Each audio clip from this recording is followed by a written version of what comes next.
கும்பராசிகளின் குணாதிசயங்களை பார்க்கலாம். கும்பராசிக்காரர்கள் வந்து நிறைய சீக்ரெட்ஸ் வச்சிருப்பாங்க அப்படின்னு சொல்லி நம்ம நினைக்கலாம். வெளியே பார்க்கறதுக்கும் அந்த மாதிரி தான் இருப்பாங்க.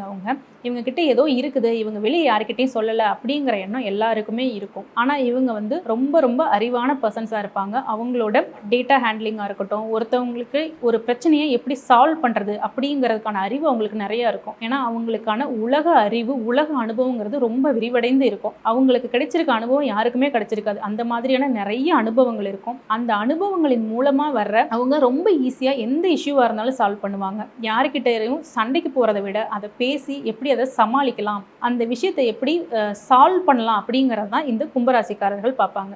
ஆனால் இவங்க கிட்ட ரகசியங்கள் கண்டிப்பாக இருக்கும். அதை யாரும் தெரிஞ்சுக்கணும்னு நினைச்சாலும் தெரிஞ்சுக்க முடியாது. ஸோ கும்பராசிக்காரர்கள் அப்படிங்கிறவங்க வந்து சமாதானமான ஆட்கள் மற்றும் அனுபவ அறிவு மிகுந்தவர்கள். இவங்க ஈஸியாக பாலிடிக்ஸில் கூட அவங்களால ஜெயிக்க முடியும். அவங்களோட அரசியல் திறமையினால அப்படிங்கிறது மட்டும்தான். அரசியல் நுணுக்கங்களின் திறமைகள்னாலே கும்பராசிலையும் ஆட்கள் அரசியலில் இருக்கிறாங்க.